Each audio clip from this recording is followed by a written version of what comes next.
If you can tell me what you want, I can tell you how to get it. The problem with the great majority of individuals is not with their ability to achieve their goals in life, but rather with the failure to understand two factors vital to successful living. The first is to make the decision as to what it is we want enough to give it most of our attention until it's been achieved, and to clearly define it.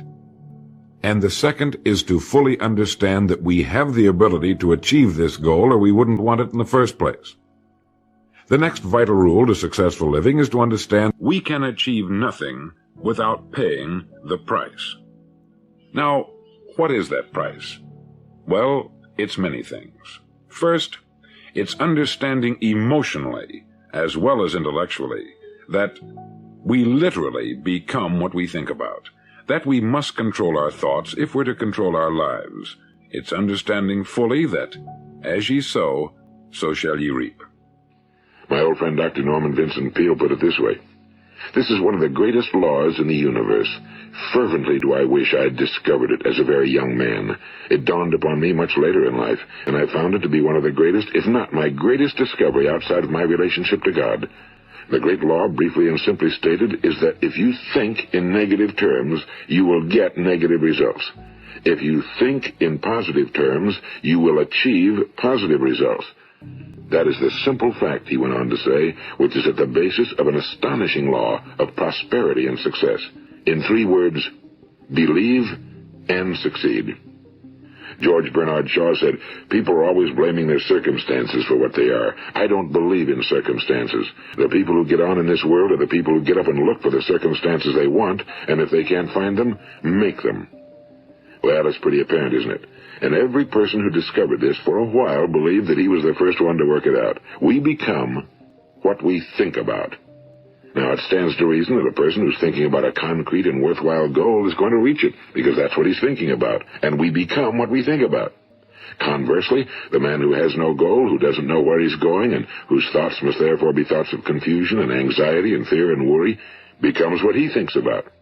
His life becomes one of frustration and fear and anxiety and worry.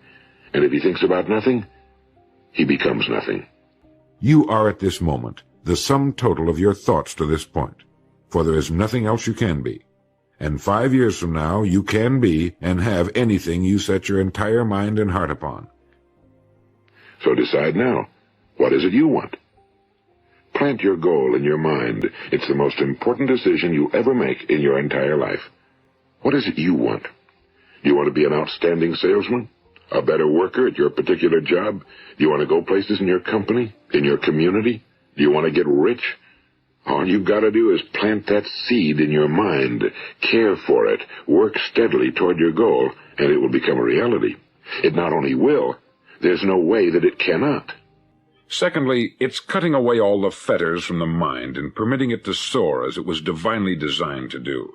It's the realization that your limitations are self-imposed, and that the opportunities for you today are enormous beyond belief. It's rising above narrow-minded pettiness and prejudice. Thirdly, to use all your courage to force yourself to think positively on your own problem, to set a definite and clearly defined goal for yourself, to let your marvelous mind think about your goal from all possible angles, to let your imagination speculate freely upon many different possible solutions, to refuse to believe there are any circumstances sufficiently strong to defeat you in the accomplishment of your purpose, to act promptly and decisively when your course is clear, and to keep constantly aware of the fact that you are, at this moment, standing in the middle of your own acre of diamond. Have you ever wondered why so many men work so hard and honestly without ever achieving anything in particular, and others don't seem to work hard and yet seem to get everything? They seem to have the magic touch. You've heard them say that about someone. Everything he touches turns to gold. And have you ever noticed that a man who becomes successful tends to continue to become successful? And on the other hand, have you noticed how a man who's a failure tends to continue to fail? Well, it's because of goals. Some of us have goals, some don't. People with goals succeed because they know where they're going. It's that simple. Think of a ship leaving a harbor, and think of it with the complete voyage mapped out and planned. The captain and crew know exactly where it's going and how long it'll take. It has a definite goal. Now, 9,999 times out of 10,000, it will get to where it started out to get. Now, let's take another ship, just like the first, only let's not put a crew on it or a captain at the helm. Let's give it no aiming point, no goal, no destination. We just start the engines and let it go. I think you'll agree with me that if it gets out of the harbor at all, it will either sink or wind up on some deserted beach, a derelict. It can't go anyplace because it has no destination and no guidance, and it's the same with a human being. I want you to write on a card what it is you want more than anything else. It may be more money. Perhaps you'd like to double your income or make a specific amount of money. It may be a beautiful home. It may be success at your job. It may be a particular position in life. It could be a more harmonious family.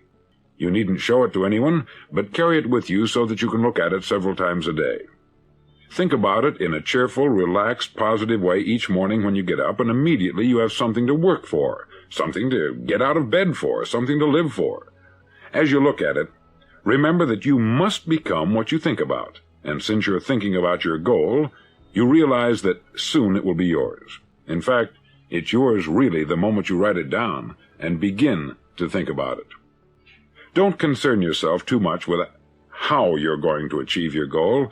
Leave that completely to a power greater than yourself. All you have to do is know where you're going. The answers will come to you of their own accord. I can't emphasize too much the importance of describing your goal in detail. If it's a beautiful new home, get the actual plans, or at least an elevation drawing of the home. If it's a certain amount of money, write down the specific amount for the coming year to the penny, and then work your plan. Whatever your goal may be, write it down in detail. Then you're like the ship. You're on course, and you reach more successful ports in a few years than most men do in a lifetime. Now, where most people are making a mistake is they set their goals down. They say, well, what is your goals? Write them down. So the fellow sits down, he says, I want a car, I want a house, I want some money, and this is the way they set their goals. Now, folks, if we had a whole group of seeds, let's take apple seeds. We had 50 different types of apple seeds. And we just grabbed any one of them out and said, we want apples. We throw them in the ground, they come up, and they say, gee, those are green apples. I wanted red ones. Well, that's because you just picked any type of an apple seed. You didn't describe it. So we must learn to define. Now, you've heard of the word of visualizing, that you have to learn to visualize things. And when you visualize something, this is the thing you're going to bring in your life if the visualization is strong enough. And we're always visualizing things in our life. But our tendency is to visualize negative situations. Now, the reason for visualizing negative situations is because, folks, let's not kid ourselves, we are living in a negative world. If I ask somebody, I says, by the way, Joe, how do you feel today? He says, good. Fine. The next day I ask him how he feels, and he says, I feel terrible. I have had a pain in my stomach, and I have ache all over, and he goes into you'd think he was an actor. He can describe a negative situation in his body so wonderful, but when he feels good, he just says, fine. How come people, when they feel fine, they don't say, I feel great, I feel wonderful, I feel so great that I expect all the wonderful things in the world to happen to me today? In other words, have a little feeling when you talk about the good things in life. I say, how are you doing in business? The guy says, fine. Then if he has a bad day, I says, how are you doing? He says, lousy. Oh, let me tell you, we're just having a terrible time. Did you read that article the other day? It took me several hours to find it, but it was on the back page down at the bottom in fine print, but I located it. People like negative things. They seem to vibrate with them for some strange reason. They don't want things that are negative in their life, but they keep insisting on talking about them. And they can paint the most beautiful picture of loss and lack. We are creators. Nothing comes to us. Everything comes from us. And everything that you have in your life is exactly what you designed. The dress you're wearing, the coat you're wearing, the neighbors you got, the friends you got, is that everything we attract is what we are. And what I am speaks so loudly, I cannot hear what you say. And what you are speaks so loudly, I cannot hear what you say. You see, everything that you have is the things that you've created. So be careful about what you create. Be careful. It's hard to visualize a thing. We have to learn to describe things. Now, I'm going to go through a description of a thing because this is very important in your lives, folks.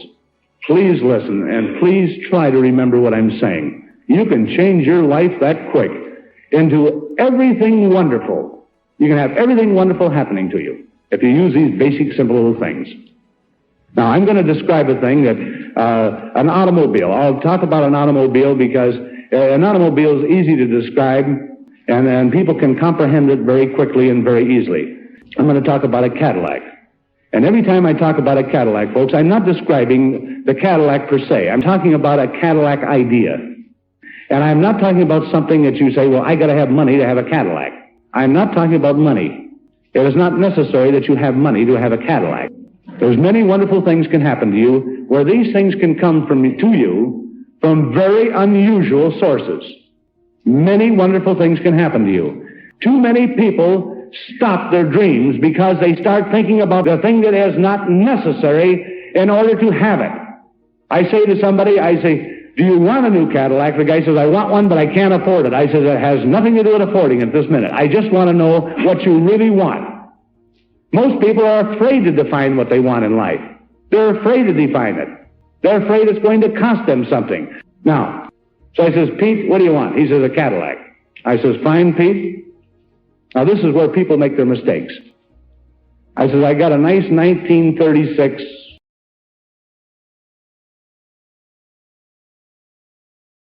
beat-up model downstairs. I'll give it to you. He says, I don't want a 36 model Cadillac. I says, you just told me you wanted a Cadillac. He says, I want a 62 Cadillac. I says, why didn't you tell me, Pete? Why didn't you tell me? This is the way people set their dreams. They just say, I want a Cadillac. Do you want an orange one or a green one? He says, I want a red one. Now he's starting to define. And you know, it's very difficult to define up here in your mind.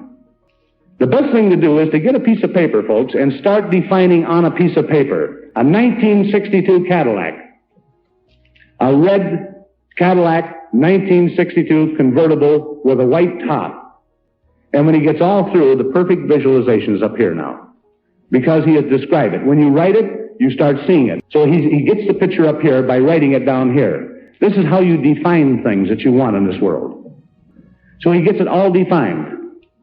When he gets that Cadillac completely defined in his mind, he's got the seed. He hasn't planted it yet. He's got it picked out. Now, the important thing is that you must release that seed. You must release it, and it must be planted. And the finest thing in the world to plant that seed is to take on this piece of paper now and just write across that, thank you. That's the law of acceptance. And you would be amazed how many people in this world can't accept their good. You would be shocked. Thank you means that I have accepted it. I'm going to have it. I know it's mine. When we plant that seed in the subconscious mind, the thing starts working towards you. The reason this thing keeps coming back to you, this is the only way that the universal law has of talking to you. There's no voice. That's all in visualization. And when this dream comes up, what it really means is it is on its way to you. It is on its way to you. It's right around the corner. And so you do not, at that time, say how, when, or where. All you do is say, thank you, because you know it's on its way. You can have anything in this world you want to have, and you can be anything in this world you want to be by using this simple process. Children, our children, folks, how many times have you heard people say to their children, the child says, I'm going to be president of the United States. And the father and mother would say to him, you, with your studies, you'll never make it, Junior. Now, this is a wonderful seed to plant in this fertile little brain, the subconscious, this fertile little mind. You are telling him he can't. He isn't smart enough. The child says, I'm going to be a rich man when I grow up. I'm going to have everything in this world. He says, you're going to have to learn a lot, Junior. One thing, you don't know how to handle money. Now, anytime any children come to you or to the parents, you should tell your children this. They say, Junior, you're the type of child that can have anything in this world. You have the ability and the intelligence to go anywhere, do anything, and have everything in this world. It is yours because you're that type of a child. Start planting these seeds in our children. This country today is teaching too many children, what to think instead of how to think. And what are we? We are only children a little older than the other children. And we are growing up children. And we have to, at some time in life, we have to start deciding and pinpointing things that we want in this world. And I am not just talking about the tangible objects. I'm talking about the intangible things. What would you like to be? What type of person would you like to be? Would you like to have more love in your life? Well, then you must learn to give love. You'll never have anything without giving. Everything I give, I receive back, multiplied. If I have a lot of hate in my life, I'm giving hate out. And so if I don't want hate coming in my life, I should not be giving it out. If I don't want people to talk about me, I shouldn't be talking about people. Everything that I send out, I get back with feeling. Every thought I think, I don't get because I did not plant my seed properly. I did not have a true visualization. And I'm saying this, if you analyze this yourself and ask yourself this basic question, do you know what you want in life? If I was to ask you right now, what do you really want? What are the tangible objects that you want in this world? The things that you can feel and touch and smell. What are these things that you want in life? And you know, folks, the amazing thing, I doubt if there's 2% of the people in this room could tell me and describe it and just like that come right out and say it. You don't know exactly what you want.